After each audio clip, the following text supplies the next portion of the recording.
Sebelum nonton video ini, ayo tekan tombol subscribe dan nyalakan loncengnya. Juga like dan share ya. Salam hati gembira. Alkitab berkata hati yang gembira adalah obat yang manjur, tapi semangat yang patah mengeringkan tulang. Saat ini kita belajar tentang terjebak LGBT. Mengapa bisa terjebak lesbian, gay, biseksual, dan transseksual atau transgender? Kita tahu hari ini mereka sudah berani lebih terbuka memproklamasikan dirinya sebagai seorang LGBT. Tentu saja kita tidak harus memusuhi orangnya, tetapi perilakunya tersebut. Persoalan LGBT yang hari ini begitu marak dan lebih berani untuk menunjukkan jati dirinya dimanapun juga, itu bukan persoalan yang baru. 1500 tahun sebelum Yesus lahir, itu sudah dicatat di dalam Alkitab ini. Tentu saja perilakunya sudah terjadi berpuluh-puluh tahun, bahkan beratus tahun sebelumnya.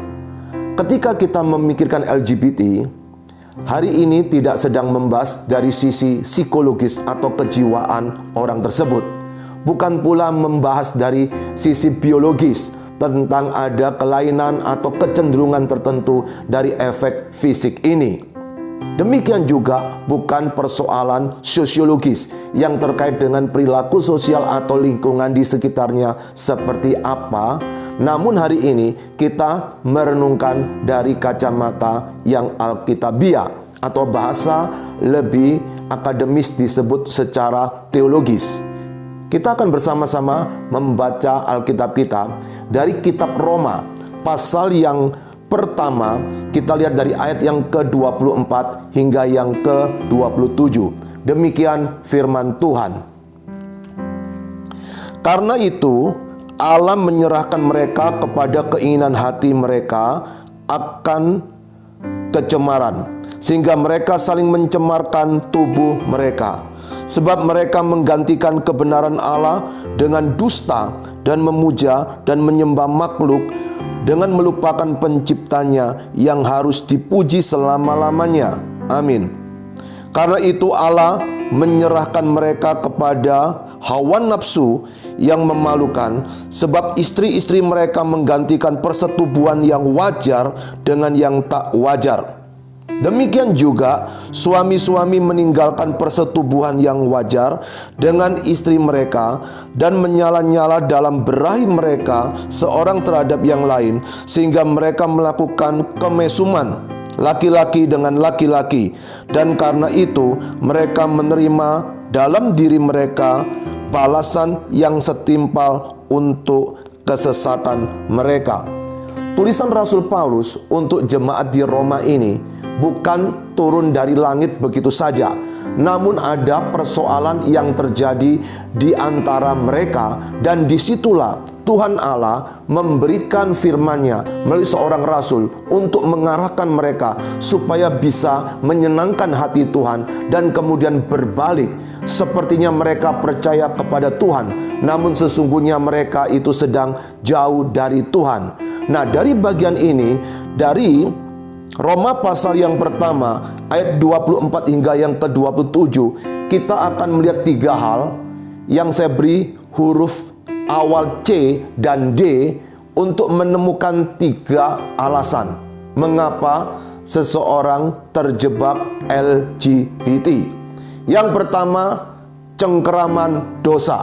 Kalau kita membaca lebih teliti kisah yang saya baca tadi, apalagi kalau kita membacanya dalam satu perikop atau satu pasal, sedang menjelaskan tentang Allah yang luar biasa bertata, Allah sang pencipta, rupa-rupanya itu tidak dianggap oleh ciptaannya, dan mereka mencari dewa-dewa sendiri. Mereka mencari sesuatu yang disembah sendiri. Nah, di situ mengapa bisa seperti itu? Karena adanya cengkeraman dosa. Dosa itu yang membuat orang tidak bisa menaati apa yang dikatakan oleh Tuhan.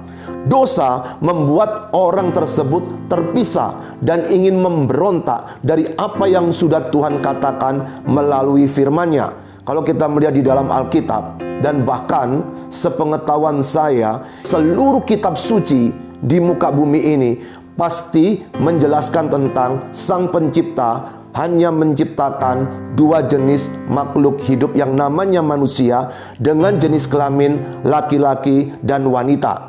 Tidak ada yang ketiga. Kalau andai kata Anda bisa menemukan yang ketiga, silakan komen di bawah sini. Artinya adalah kitab suci yang hari ini kita akan renungkan, yaitu Alkitab, sudah menjelaskan dengan tegas bahwa Allah menciptakan hanya pria dan wanita, laki-laki dan perempuan. Tidak ada jenis yang ketiga, hanya dua jenis. Namun karena pemberontakan daripada manusia, maka mereka ingin sekali tidak lagi menaati firman Tuhan karena tercengkeram oleh dosa. Dosa itu bukan makhluk hidup, tapi kalau seseorang tercengkeram oleh dosa, susah bisa lepas tanpa kekuatan kasih karunia dari Allah Sang Pencipta. Tentu saja bisa Tuhan berbicara secara langsung, tetapi bisa juga melalui orang-orang di sekitar kita, dan jangan lupa melalui kebenaran firman. Dan jikalau seseorang tidak mau menaati tentang kebenaran firman, maka dia tidak mungkin bisa menyenangkan hati Tuhan, menjadi pelaku firman dan hidup sesuai dengan firman. Cengkeraman dosa itu sangat mengikat, sangat mengontrol seseorang. Yang kedua, mengapa terjebak LGBT? Cara didik. Cara didik dimulai dari keluarga, sejak dia kecil sampai bertumbuh dewasa. Kemudian cara didik lingkungan, kemudian cara didik sekolah. Ketika masih kecil, baru dia belajar berjalan, kemudian bertumbuh usia 5-6 tahun. Kemudian kita memiliki anak laki, lalu bergaya seperti seorang wanita atau perempuan, cepat ditegur, cepat diarahkan, jangan dibiarkan. Nanti kalau sudah miring, susah untuk diluruskan kembali. Jangan dianggap lucu kalau punya seorang anak cewek, wanita, kemudian dia suka bergaya seperti seorang laki-laki, kemudian dia beraksi layaknya seorang laki-laki. Kadang-kadang orang tuanya bangga, anakku ini tomboy, luar biasa beraninya. Hati-hati, kalau sudah miring, tidak ditegakkan, lama-kelamaan tambah miring. Suatu hari nanti susah untuk diluruskan. Cengkeraman dosa itu sudah membuat orang ingin memberontak dari Allah. Kemudian orang tua atau sekitarnya tidak meluruskan dan menganggap itu hal yang biasa. Mumpung tidak apa-apa, itu masih anak-anak kok, nanti kan bisa berubah. Jangan bermain-main dengan dosa. Sekali bikin dosa, dia akan mencengkeram dan mengikat. Susah dia bisa melepaskan diri dari cengkeraman tersebut. Maka pendidikan itu bisa mengembalikan. Dan hal yang ketiga, mengapa terjebak LGBT? Citra diri. Ingat yang pertama, cengkeraman dosa itu akan membuat orang melawan atau tidak mentaati firman Tuhan. Tetapi ketika dia menerima Yesus sebagai Tuhan dan Juru Selamat, maka dia akan bisa berbalik. Cara didik mungkin bisa keliru, tetapi ketika dia remaja, ketika dia pemuda, lalu dia berjumpa dengan Yesus sebagai Sang Tuhan dan Juru Selamat, satu-satunya untuk orang tersebut, anak muda tersebut, lalu dia mau menjadi pelaku firman, maka citra dirinya, gambar dirinya akan berubah.